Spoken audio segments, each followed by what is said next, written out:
This is the Instigators, presented by Seneca Resorts and Casinos. Nothing else comes close. We are going to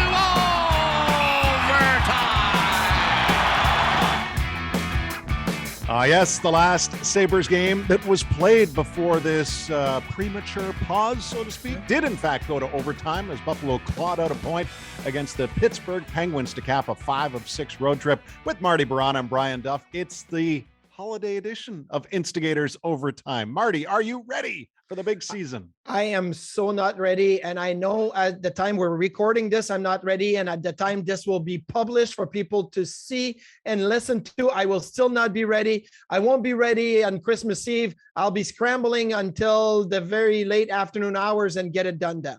Let me keep it simple for you then. The focus of this particular podcast is the coach in Rochester. What do you think of first when I say the name Seth Appert? Great hair. I'm sorry, Seth, but great hair. I mean, he's got the look. But I'll say this. It was a very interesting choice when Kevin Adams went with Seth Appert. And I think it was a really, really smart one. So I'm really liking what Seth and his staff has done in Rochester. But the first thing I think of is the hair. Serious but fun. Your answer, also Seth Appert. And when you're serious about the game, bet on Buffalo at the only sports books in Western New York. Seneca Resorts and Casinos betting counters are open daily, and self-service betting kiosks are available 24/7 at all 3 locations, whether you visit Seneca Niagara or Allegheny or Buffalo Creek. The Sports Lounge features the latest lines and multiple screens, so you never miss a play. The sports books at Seneca Resorts and Casinos, where the love of the game meets the thrill of the win. Here's Amerks coach Seth Appert. Seth, it's great to see you. Unfortunately, it's not at the rink at this particular moment. Both the NHL and AHL coming to a little bit earlier pause than we would have anticipated and or wanted. How do you assess everything that you've been through in the first few months now that we've hit another pause? Well, Duff and Marty, it's good to see you. Thanks for having me on. I think you just have to roll with it. It is what it is. That's the world we're in right now. And it's frustrating at times, but, we always try to tell our players, let's focus on things we can control. Sometimes you got to practice what you preach. And for us, you just want to control what you can control. We can't control some of the things that are going on. When it's time to practice and have games, we want to be at our best. I think last year taught all of us that we have to adjust and how precious the things that we love are. So I think we feel fortunate the fact that we've had 23 games this year with limited interruption. Said, I don't want to compare COVID to the flu because that definitely is not what it is. But now that, people are vaccinated and your team is vaccinated, you actually dealt with the flu inside the locker room, which was guys were really sick. So how scary or worried were you and the team when guys started getting sick, but knowing it wasn't COVID, it was the flu, you still have to deal with it? It's crazy. I mean, I had COVID, Webby had COVID, some of our players did, and other staff with minimal or no symptoms. And then the flu bug comes into our room and it's just ravaging us. And we have guys playing while throwing up in between periods and it's spreading quickly. And so certainly that was an impact in the beginning of our trip. It's just a reminder, right? That COVID's the only thing we hear about, but COVID's not the only thing out there because the flu bug, pneumonia, mononucleosis, things like that are impacting our group probably even greater than COVID is. So are you suggesting that your team did not, in fact, have the Charlotte flu, which has statistically been a problem for the team, but you were actually sick while in Charlotte? I think that game, whatever night that was, that first game in Charlotte, we had every virus known to mankind. Whatever existed in the human race, we had that night. Was that your first trip back? Yes. Yeah, that was our first trip back. And it's funny, like as a coaching staff, and I talked to Michael Peck about this when we were out. I said, I think we have a pretty sizable number coming at us sooner than later. We've been, I think, out competing and outscoring some of our defensive deficiencies. We were starting to become a little sloppy on our breakouts and our line rushes against. And either goaltending or our competitive will of our group, we have a really competitive group, or our ability to score goals because our will to get to the inside was probably masking some of that. And that night, everything got exposed. Well, the reason I was asking if it was your first trip back, number one, did your coaching staff give you a hard time that you return and you guys lose 11-1? And two, you're a former goalie. How are you feeling while on the bench? And all of a sudden it's 4-1 with 5 minutes left in the second, and you go back after 40 minutes and it's 10-1. Like, what's your feeling towards like actually feeling bad about the goalie that's in the net right now? Yeah, well, two things. One is I almost assigned myself to Cincinnati that night. That was a conversation I had to have with Kevin. And then two was that, Matt Robson played 2 really good games for us, and he did a really good job. And that loss was not on Matt Robson. The score is partly on him because he had a tough night, but not the loss. We didn't play good enough. But it was interesting. It's 4-1 with 5 minutes to go. We missed 2 wide open nets that would have put it to 4-2 on that power play. Well, they hit their guy out of the penalty box for a breakaway. After that, it goes 5-1. And at that point, I was trying to not put Hauser in because Michael Hauser was battling the flu. Yeah. And so I was trying to not have to play him that night. And then I went to 6-1. I looked at the clock and I was like 3.5 minutes to go. And I just said to myself, okay, we'll just get through this period. We'll put Hauser in for the third. It's not Matt's night. He's done a really good job for us. And then it just went and went and went. And it just, and I grabbed Matt Robson at the end of the second, and I apologized to him because I never want to be a coach that's thought of as embarrassing his players. Yeah. And like I said, he played 2 really good games for us, and I didn't like the feel of that, but it just was too late at that point. Well, what did he say to you when you grabbed him at the end of 2? He understood. He knew where I was coming from. Kevin Adams and I talked after the game. Kevin was like, I knew what you were thinking. Let's just get through the second period and then we'll go from there. And Hauser's sick. And it was just a perfect storm of events. Charlotte was on. We were not. Robson had a little bit of a tough night. The flu bug, all of that led to just an abysmal score. And Marty, you want to reenact my reactions? That's exactly what I was going to say. So I can tell you, we had a Sabres game that night. So Duffer, while the Sabres are going, he always has his computer either open on the Rochester Americans game, the Buffalo Bandits game, the Rochester Nighthawks game. Like, he has something else going on. And he's like, oh my God, they got scored again. Oh, no, it's a replay. It's just a replay. Oh, no, it's not a replay. No, it's 6-1. No. Oh, is this a replay or is this not a replay? Oh, it's 7. Like, because in the AHL, like, he's trying to do it without the sound, so he doesn't know what's happening, and they just show replays, whatever. So he didn't know if it was replays or not. And so I kept looking over at him like, okay, well, I'm trying to see what's going on here in our game. But yeah, he was there was some defeat, a little bit of defeat in Duffer that night. It was. I didn't expect 11. Obviously, I thought I did think we had a number coming at us, and it was a good opportunity that we took to talk to the guys about, when we want to be a great team and you want to be great individual players and move on to the NHL and be full-time NHL players. Like, we can't just rely on winning 5-4, 4-3 every night. We got to tighten up defensively. Yeah. And then we showed them some analytics on the 2 areas that we were focused on breakouts efficiency and on line rush against situations, to show the guys that we're not reacting to one bad game. This was a 10-game stretch, even though we had a 5-game winning streak in there, that our defensive numbers were starting to slip, and we needed to correct them. And credit to our players.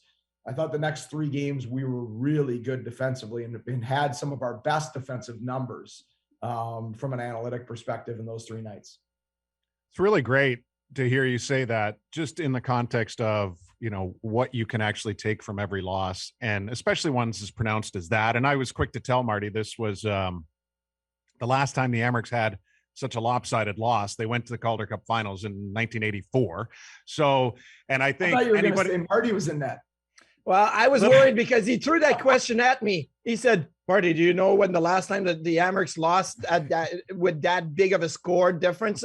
And I'm thinking like, oh my goodness, did I have that bad a night in 1998 or whatnot? Like, that's the first thing I thought. and also anybody that remembered the Oilers' great era of the 80s, they had a terrible loss in Hartford one night, maybe to the tune of 11-0 or 11-1 as well. So, and of course, proceeded to do what they do. The point is you take it and you move on. Seth, it was really impressive to see the comeback wins on Friday or Saturday and Sunday. Friday and Sunday. Saturday, I can't remember. And within those games, just the different players that step up, and that leads us into what we really want to dive into, which is obviously prospect development.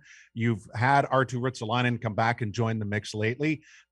He hasn't got a goal in regulation time, terrific shootout performance. And your utilization of him has been interesting to me. Can you take us through, how you line him up on a nightly basis, whether it's at center or on the wing, and how collectively the organization is looking at him specifically right now?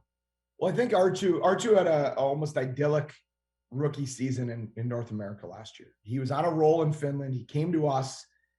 Anything we challenged him with, he took and ran with immediately. He played great for us, had a point a game, goes to the NHL, plays well in the NHL. As you guys know, that's not how it's going to go all the time. And so now this year he hit some adversity, hit a wall a little bit, whatever that is. And so they send him back to us for more ice time. I think number one is it's when you're not playing much, whether many minutes or many games, you're not in game shape mentally or physically. You can do all the extra work, and he's a really hard worker off the ice and all those things, but mentally and physically, you're just not quite there as if you would be if you're playing 3-4 night games a week. So that's going to take him a little bit of time to get back to that. And I think he's starting to get there. I thought the last 2 games we saw that from him. From a utilization standpoint, long-term in the NHL, he might look more like a winger just because of the size and things of that nature. So we want to make sure, and we did this with him last year as well, we want to make sure that he has the ability to play both, so that he's competing for 12 spots, not just a couple spots. The first couple line centers, Middlestat and Thompson and Cousins, like those are spots they're pretty strong right now, right? So if you only can play center, there's not many spots on the Sabres you're battling for. If you can play left wing, right wing, and center, there's 13 spots you're battling for. So we moved him back to center more to get his game reignited, to try to help him back to his natural position, to get his feet moving more, to play it up, to get in the battle more like that. I think that's helped Tage Thompson. Like playing center, you have nowhere to hide. You can't just hang out on the wing. You can't just hang out in the D zone coverage. You have to be engaged physically. You have to be moving your feet. And I thought that the Lehigh game and the Hershey game, Arttu was very good for us. Okay, how about Peyton Krebs now? Alex Tuch was supposed to make his return this week. The games in Buffalo were postponed, so he didn't. But the guy that has been playing all along in that trade from Vegas has been Peyton Krebs. He's almost at a point a game with you guys right now. And if I remember, at the start of his Rochester career, let's just say, like it didn't really click right away. Obviously, it's normal. You travel back and you're with a new team, but almost a point a game now with the Amerks. What has he shown, especially of late? Well, the last 2 games in Lehigh and in Hershey, he was dominant. And I think that's funny, Jeff Blashill is a good friend of mine, and he and I talk, and he, as a coach, you always want your players to be better. So you're always trying to push Peterka and Krebs and Quinn and Samuelson and Pekalukin and these guys to keep growing, and they have to. And Blash reminded me, he's coached in American League. He's like, what Krebs, Peterka, and Quinn are doing is not normal in the American Hockey League at 19 years old. Most of the leading scorers in the league are the guys like Andrew Podorowski and CJ Smith and guys that are 25 to 30 that have put time in. And so, that I think it's good to remind myself of that they're all three playing at a very elite level compared to what most 19 and 20-year-olds can do in the American Hockey League. The last two games, I think Krebsy, I think sometimes we underestimate the massive uplift in his life that this was, right? He was thinking he's a first rounder. He thinks he's going to play for Vegas for the rest of his life. He's in Vegas playing in the NHL. He's a Western Canadian kid, so he's close to home. He's close to his family. They're playing in Alberta, like all of those things. And then you come all the way out here, new organization, you've been traded, you get sent to the American League. That's a lot. He's 20 years old. And I think what we're seeing now is him gaining more confidence and comfort with himself and with his teammates, because that just takes time, but also with our coaching staff. He and I can't have unbelievably honest, direct conversations with him the first 2 or 3 weeks. We don't even know each other yet.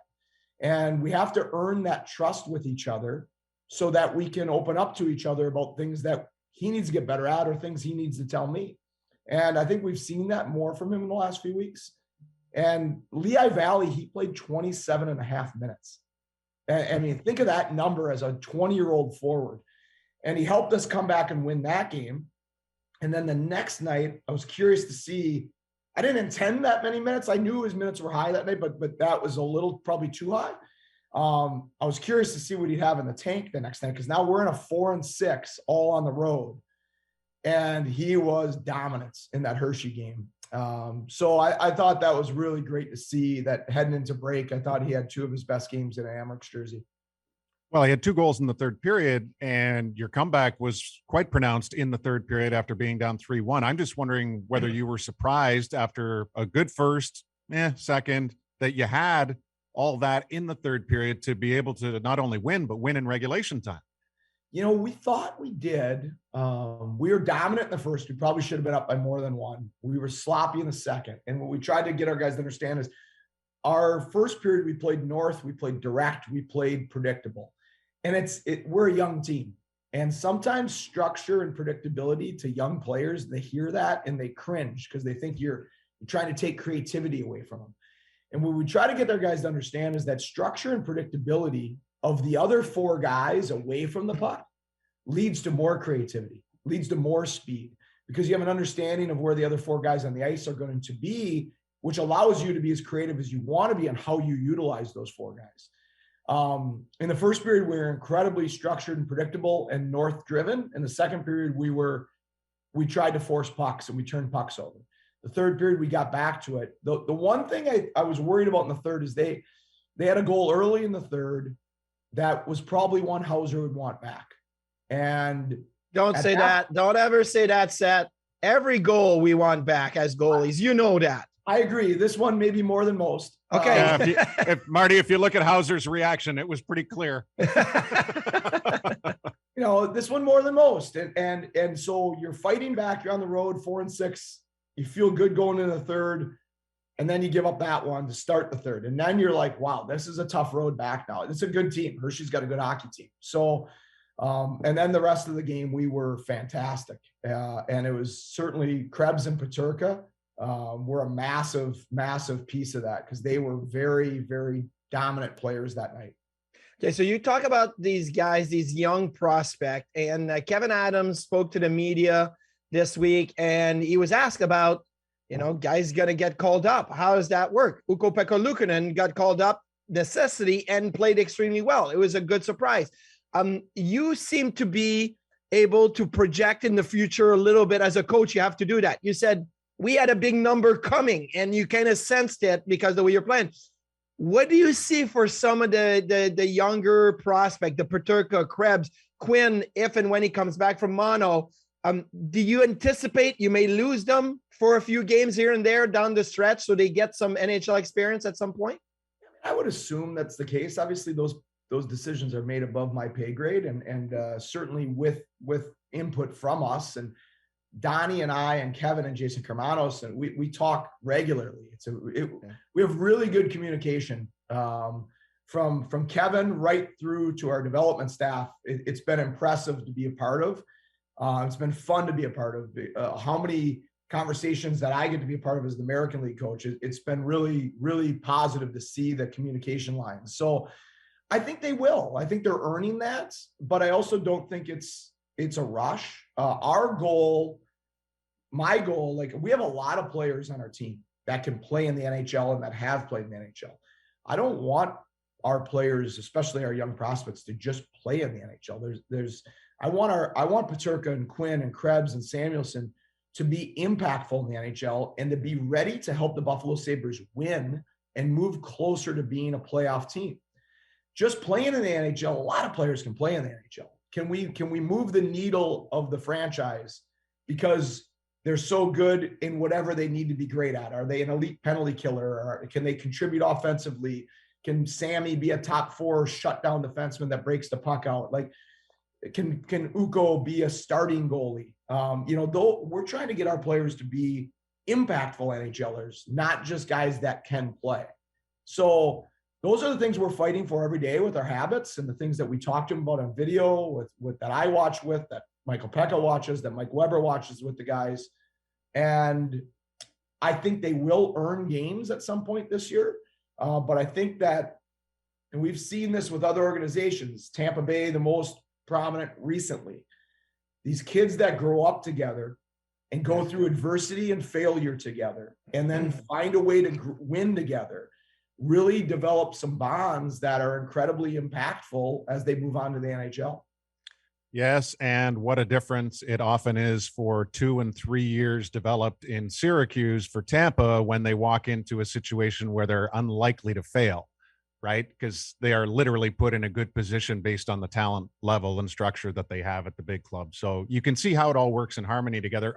Since we mentioned illness and everything before, how's Jack Quinn doing? He's doing a lot better. Talking to him 2 weeks ago, I mean, you could barely have a conversation with him. And then during our road trip, I'd text with him every other day or so, just checking in. He went home. When we went on the road, we sent him home. He's still a young man. And sometimes when you're sick, there's nothing better than being home and letting mom take care of you. So we thought that was the right thing for his recovery. And I think it has been. And then yesterday I drove back to Michigan to be with my family for the holidays after we were postponed. And I called him. We had about a 30-minute conversation, and that was the first time he seemed to be more himself again. It was engaging conversation like it normally is with him. We talked about our games over the trip. We talked about NHL games, talked about the World Juniors. He seemed to be in good spirits. He's feeling better. He's putting more weight back on. He's getting some light exercise in now. So I took that as a real positive sign that he should be back with us post-Christmas. Now, I don't think back for games at that point, but back with us and then starting the process to enter back into competition.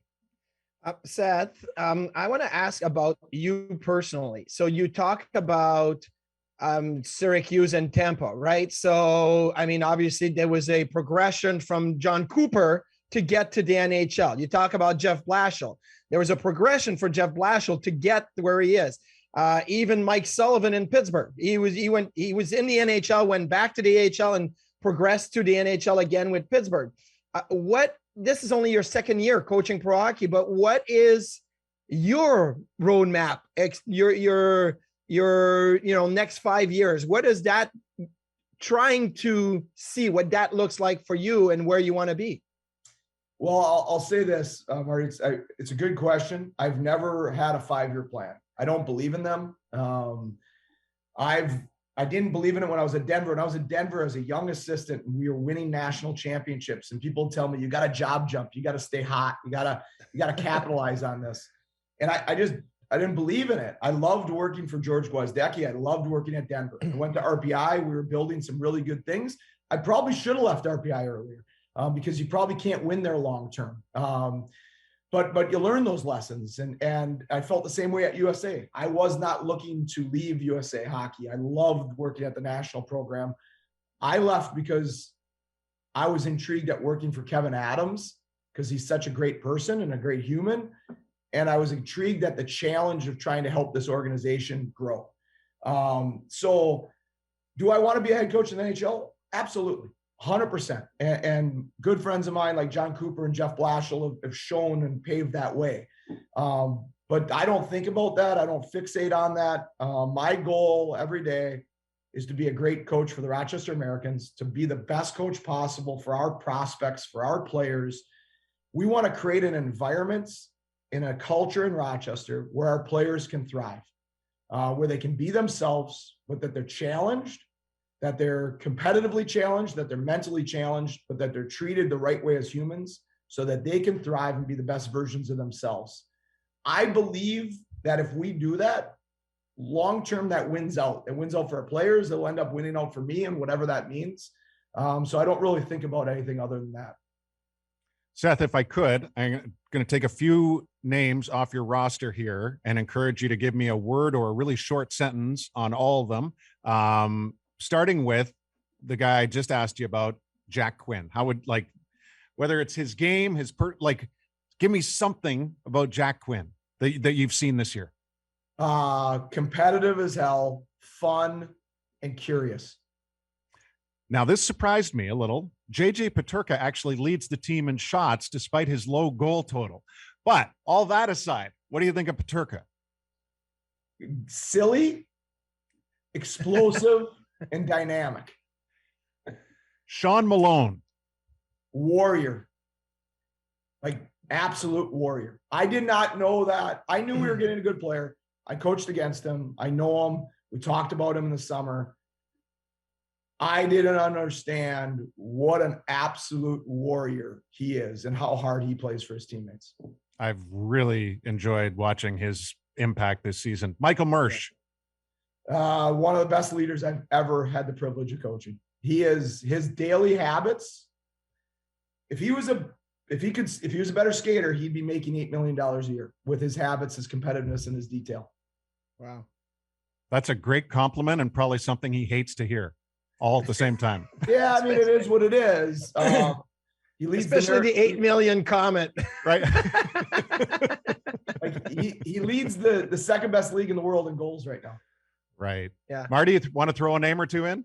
Okay. Well, I was going to say Luukkonen, and I still can say, okay, UPL. Let's go with him. A worker. Like that. Okay. That to me is why he's having success. He believes in his work ethic. He's earned his confidence. His confidence not based on his ability anymore. Maybe it was earlier. It's now based on his daily work ethic. And you're starting to see that in the NHL. I guess I'll follow up with that. So I don't know if you've seen a lot of his games in Buffalo, but did he look different to you in Buffalo than how he looked in Rochester for most of the season? No, he looked in Buffalo like he looked at his best with us over the last 2 years. Okay. So his numbers, people always say, well, he didn't play good in the American League. I think it's too easy to say that just looking at his numbers. He was outstanding for us last year before he got COVID. And then he stumbled coming out of COVID. Well, that's understandable. Yeah. And the sample size was too small for the numbers to repair. This year, his start was sloppy. And it was 3 games, but then the next 8 or 9 games, he was outstanding for us. So, and again, I think if he had 30 games with us, his numbers would look good in a 12-game sample size. When you have 2 or 3 real stinkers, the numbers aren't going to look that way. So he looks like in the NHL, like he looks at his best with us.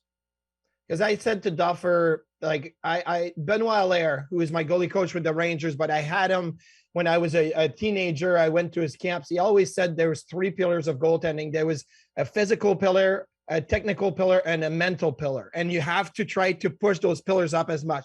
And I thought that when I looked at UPL, I said, I think physically and technically, he's pushing to the top, right? He's a very technical goaltender, and physically he's athletic. He moves well and all that. The mental pillar was where I think there was some inconsistency in his game. And I felt like here in Buffalo, even down 2-0 and giving up a bad rebound goal, he overcame that very, very bravely, very, very well. So that's the one thing I thought I saw a change in him, but I didn't see him as well as you did, obviously, in Rochester. Well, he overcame adversity this year. He number one had a chance to potentially win the job in Buffalo at camp, and he didn't. Then he came down with us and he failed and struggled mightily. And I believe that your confidence comes through your work ethic and overcoming adversity, not through your talent. And so he overcame a horrible start and he started to play great. He started to become that dominant goalie that we want, but he's also worked on his mental game. He and I have talked at great length about this. And he has put time into the mental part of the game as well as the other areas. Did Aaron Dell's windmill glove save in overtime against Lehigh Valley remind you of a young Seth Appert at any point? Well, I would have tried it. It would have went in. It's funny. The next day we always have before the next game, I do a meeting called the identity meeting. It's the last thing they see before they go out. And it's clips of us playing to our identity, doing what we do at our best from the night before. I put that save on there and I froze it and circled with the telestrator the glove, holding it up like Patrick Waugh would with the Statue of Liberty. Yeah. And I told the guys that back in the day, the position was artistry and now it's science, but that was art. That was an art. How about JJ Peterka's reaction to go and tap his back and hug him like, thank you. Well, it's funny. Aaron Dell's been a really good leader for us. At the beginning of the year when he was with us, he requested Quinn, Peterka, and Weisbach to be the shooters for goalie sessions. He would talk to them about where they should think about shooting, what NHL players would do. I mean, think of the guys he's played with, Pavelski and Thornton and Marlowe and Burns, like Carlson, like some of the elite of this generation. And he's sharing that stuff with Peterka. He and JJ Peterka have formed a really quick, close bond. And so we talked about that day too. And I said, look at JJ. He's happy to have his big brother back, giving him a hug. Wow. There was so much of interest in that game. First of all, Cal O'Reilly was furious at the penalty call. So he was itching to come out of the box. You didn't score on the power play. And of course he ends up with the puck on his stick, but he chooses to set up the guy for the big blast. And then you went with Ruotsalainen and Peterka in the shootout. Is the shootout and they were both amazing, by the way. Is that a feel thing for you, or is it in any ways organizational where you're putting guys, from the Sabres future on display in the high pressure moments? Yeah, it's both. It's a little bit of analytics. You look at their career numbers. It's a little bit of feel and we try to put those situations in practice. Sometimes if we're playing a small ice game and it's tied, and we don't want to continue with the overtime, I'll be like, okay, best of 3 shootout. Let's go, just to see how they handle it. And then it is organizationally because, we need to have Quinn and Krebs and Samuelson and Peterka and Ruotsalainen. These young kids have to be in big situations. Like Peyton Krebs and Arttu Ruotsalainen and Matthias Samuelson were on the ice against Hershey with the goalie pull. They need to have those situations so they can succeed in them and fail in them and then grow from those situations.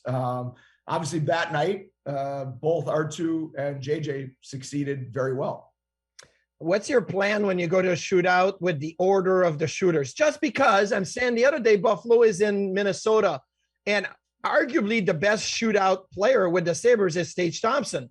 And he got to go third. And we talked in the post game and I said, it's a good guy to have third when the shootout's tied, but if you don't get to your third shooter, your best guy doesn't shoot, right? So do you put your best guy first, second best guy second, or how do you approach the shootout? Best guy first. Best guy. You want to score first. Normally that's Jack Quinn. It was going to be JJ, but JJ had played like 23 minutes that game and had been out there for the end of overtime. And I looked at his face and he looked exhausted. And I said, JJ, you're going. And I looked at him again. I said, do you need me to go somebody else first? And he goes, no, I'm good. And then he put one foot over the board. He looked back. He goes, ops, with that German accent. Ops. Yes, somebody else first. Give me a rest.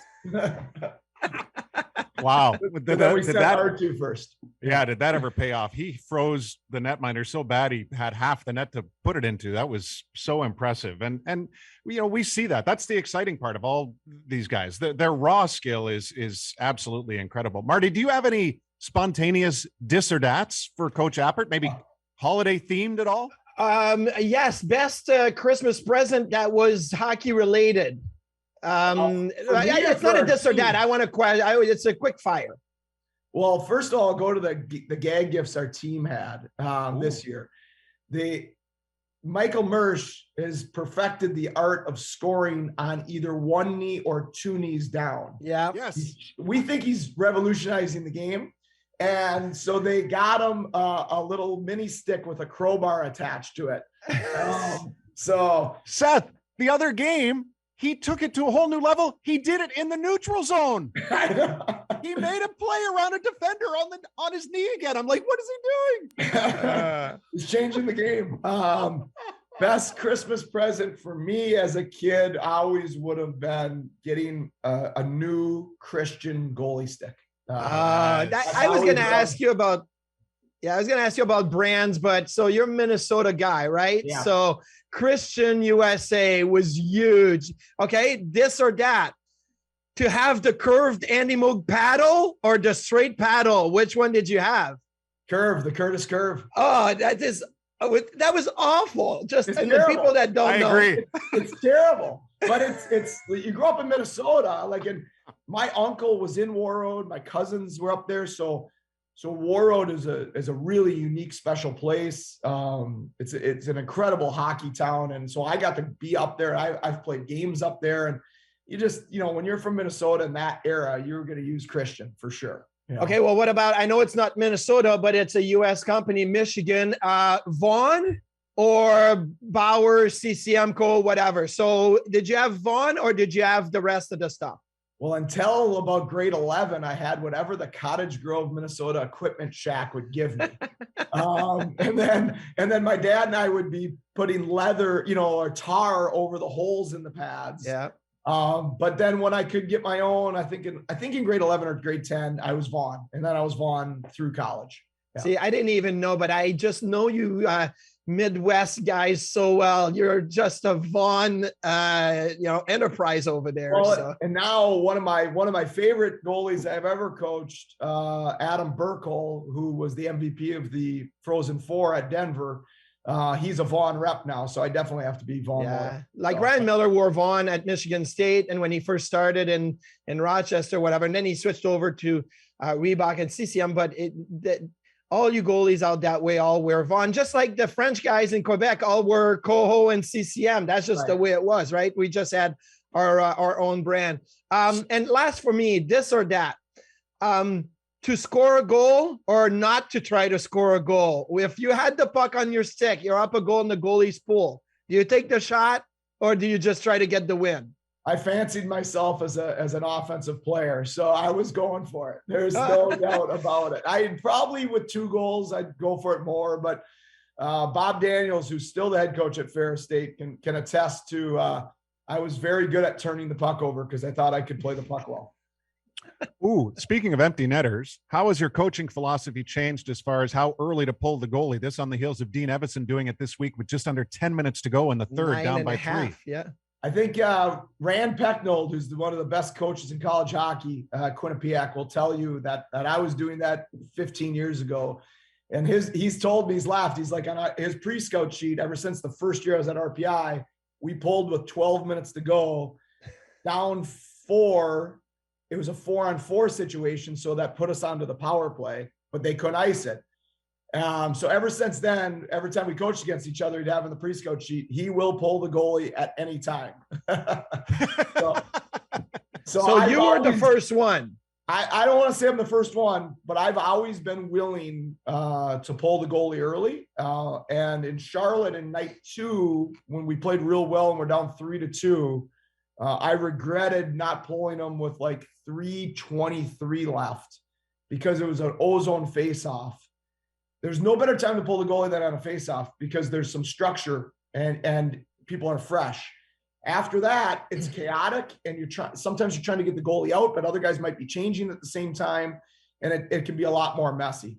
Well, a lot of people credit a former goalie, Patrick Roy, for doing the early goalie pool with Colorado in the playoffs years ago. But we have to correct history and say, no, it was a former goalie, Seth Appert, at RPI that used to pull his goalie 12 minutes before the end of the game. So I was used to getting pulled for poor play. So it just became natural to me. It was also that Charlotte regret you speak of, probably not Michael Mersch's finest moment, right?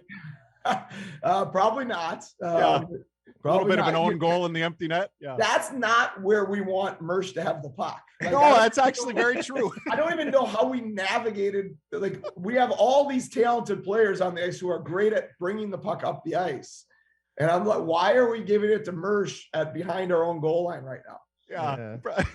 Some things you can't control. Hey, last one for me from the goalie standpoint. Did you have a goalie that you loved his gear head to toe?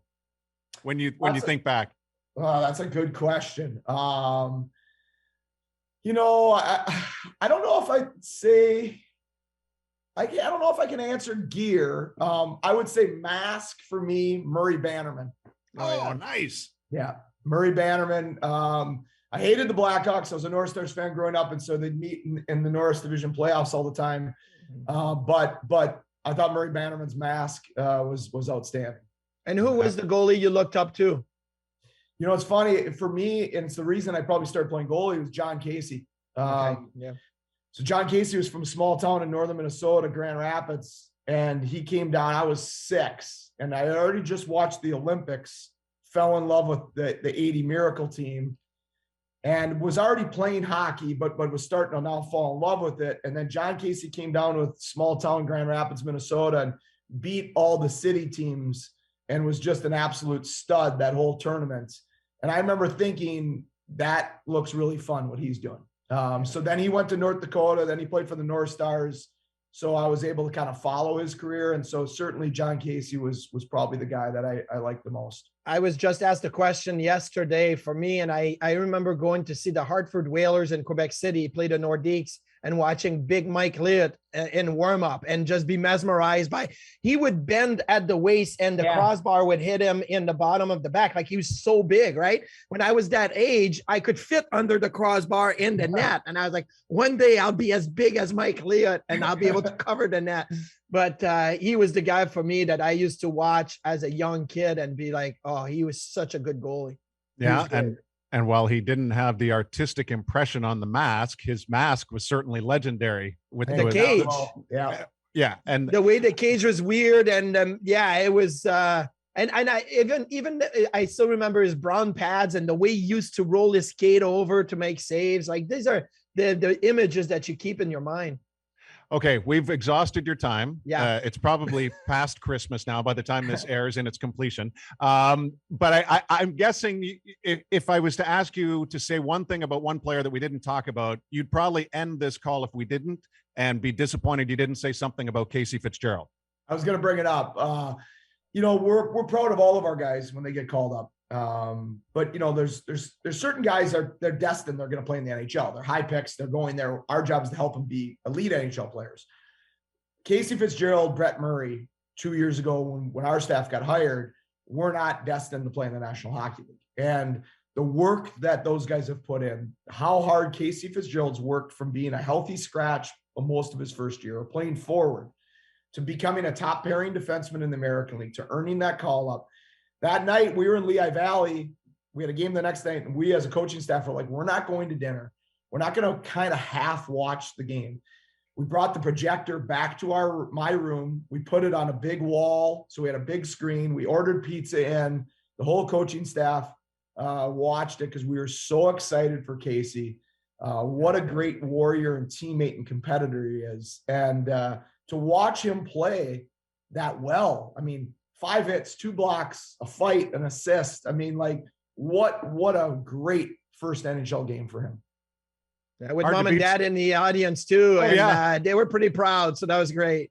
That was outstanding. Yeah. Hard to beat stories like that. Perfect way to end. Happy holidays, Seth. Thank you so much for joining us. Thanks, guys. Happy holidays. He's a beauty of a storyteller, and we appreciate the insight from Seth. It's impossible, isn't it, Marty, to not appreciate some of the finer details when it comes to behind the scenes and culture and buy-in collectively. Stuff that all sounds cliche, but Seth brings to the table. Now, I'll be honest with you, having pizza, watching a hockey game on the big monitor on the wall of the hotel room, that looks great to me. I wish I'd got the invite, but maybe one of those days you and I can both be in those rooms.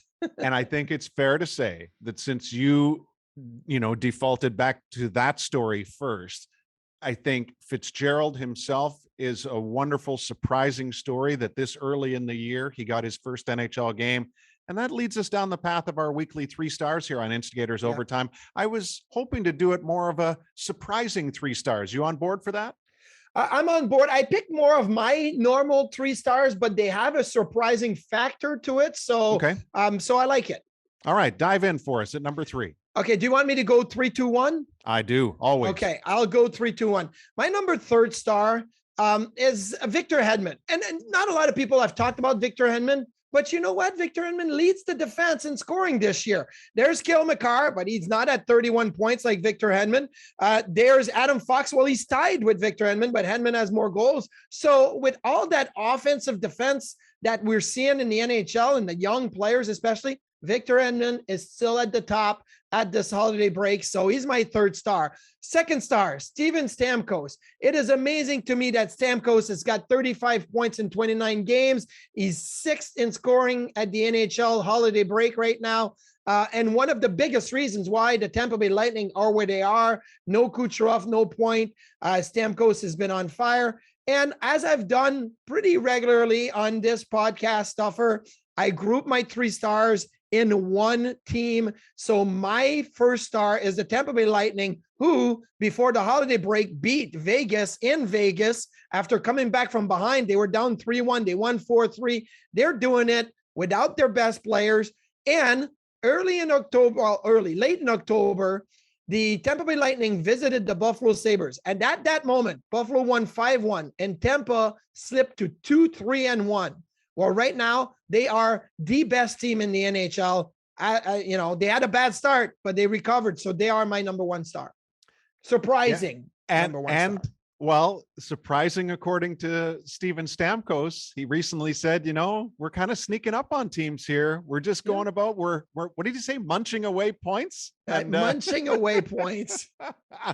And obviously both teams in that final game before the break had some COVID concerns, yet they soldiered on, and we'll see whether Tampa and Vegas meet again when this is all said and done, whenever this Stanley Cup playoff season comes to an end. All right. Mine are more surprising based on season expectations going in. The problem, Marty, is 3 is clearly not a long enough list. There are some terrific surprising stories this year. I will say this. It's impossible for me not to mention Nazem Kadri. Honestly, okay, he was a high draft pick. Okay, he's had a nice career. Okay, there are some people that are always expecting more. No one, never in the history of the game has thought of Nazem Kadri as a top 5 scorer in today's high-flying, young man's driven speed NHL. And yet, through all the stuff Colorado's had to deal with this year, significant injury loss, COVID concerns, pressure as a team that underperformed in the past. Oh yeah, it's a contract year too. Nazem Kadri, top 5 in scoring. It's an incredible story. I think the easiest way to finish this off, or no, let me do it differently. I'm going to put 2 guys at number 2. Both are on the same team. Troy Terry and Sonny Milano. Both are very similar in games played in their NHL careers, yet at vastly different levels of expectation and future outlook. But they're doing it together. So give it up. Troy Terry's still top 5 in goals. He's cooled off, but 30 points, impressive season. And Sonny Milano just has finally got and earned that lease on life at the NHL level, meaning he knows he can now do it. And boy, what a fun group they are. And their social media adventures just add a little extra layer to what the future may hold there in Anaheim. Now the challenge would be how to narrow it down to 1. Holy cow. I've got guys like Tarasenko and Buchnevich and Michael Granlund and Hartman in Minnesota. And we've mentioned Marcus Foligno a million times.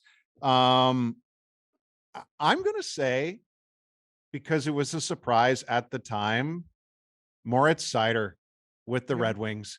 I a surprise at the time because Yzerman and company didn't go following everybody's draft board, and the extra time that Seider has had at both the AHL level and in Europe have put him at a level where he can hop in, and he's already, forget the points, like just watch the little nuances in his game. I know you believe this too, Marty, that he might be the best rookie in the NHL right now. Well, as of now, I think I have Zegras ahead of Seider just a little bit because Trevor Zegras has been on fire in the last month and a half. But number two, a close number two, I have Moritz Seider in the rookie race for the Calder Trophy at the holiday break right now. I have to say this, Duffer, because it's the holiday break and this is the holiday podcast edition of the Instigators Overtime. Who would be the best Santa around the NHL? Who do you think would be like just the best Santa? Oh, well, you know, what's funny is, and it's only because it's top of mind because of their hilarious video this week, like Kevin Shattenkirk would be ridiculously funny. And I think you're going down the right path, but I'm looking at Alex Ovechkin because he's from way up there in Russia, cold North Pole, and his commercial and his personality and the white in his hair and beard or whatever. I think it'd be great. And wouldn't it be like he has had such an unbelievable start to the season that even though you can't say, well, it's a surprise that Ovechkin has got 22 goals. Well, you know what? It's a surprise that Ovechkin is 2 points behind McDavid and Draisaitl and third in league scoring. He was 60th or 65th last year, and he's third this year. So not a surprise to see Ovi having success, but having that much success, I think he could be in that 3 stars. So because he's my favorite NHL player, Santa, I would put him in there as well. The irony in what you're saying is that 10 years from now, when he may truly have a Joe Thornton-esque Santa Claus type white beard, he will still be top 30 in NHL scoring if he chooses to keep playing. He's amazing. They just put a video on NHL.com and on Twitter, and they ask Ovechkin, who was your first goal against? He goes, I know him, Ducks, Jean-Sebastian Giguère. How many goals did you score your rookie season? 52. He knows, like he knows everything about himself, and he continues to push himself to the like greatest limits that he can sustain. And it's been amazing. You know what? We don't need to extend this much longer, but sometimes you and I can't stop talking. Yeah. What you've just said about Ovechkin and our love for him makes me appreciate what we talked about with Seth Appert and that incredible relationship that has been cultivated between Peterka and Aaron Dell. Yeah. When you see a true love of your teammate. And I want to give a real special shout out to Nick Ehlers this week for his absolute adoration and respect for Paul Stastny. When Stastny finally got that 500th assist, like the puck was no sooner across the line and Nick Ehlers grabbed it, held it up, and ran to him. And then later in the game, when Stastny scored again, Ehlers did the running man celebration to come and grab him again. Like, Marty, you've lived this as a player. When you have that close a bond with a teammate, I'm at a loss for words. I truly am. Duffer, I just got the shiveries, like the going right from my toes to my hair, because all I can think about is JP Dumont, that overtime goal against Ottawa, doing the running man, jumping in the arms of, I don't even remember who. And I know it's going back 15, 14 years ago, but the closeness of the group that we had in the 05-06 season was just amazing. And that's how it felt like. I mean, Jason Pominville scores the overtime game winner against Ottawa, game 5. And I race across the ice, right? Because they're celebrating by the penalty box across the ice. And I jump into the pile and I hit the wall and I ended up on my back on the ice. And the guys are like, Marty, what are you doing down there? Like there was such a great friendship that was to a personal level that led us to great success. The Peterka Dell story is one like that. And you pointed out Ehlers Stastny. There's so many good ones. Ovechkin, Backstrom. There's so many good ones around the league that it makes me relive these moments a little bit. And it was so special. Stay tuned for a social media form of our holiday gift exchange, right? If I can get to the store and get something, I've had a few ideas, Duffer, but so have I just haven't know. executed. The execution. How do you feel about your team's execution? I'm in favor of it very much. On that note, Merry Christmas, Happy Holidays, everyone. On behalf of our entire crew, who, by the way, are the absolute most fun to work with on a daily basis. Have a great holiday, and we'll see you soon.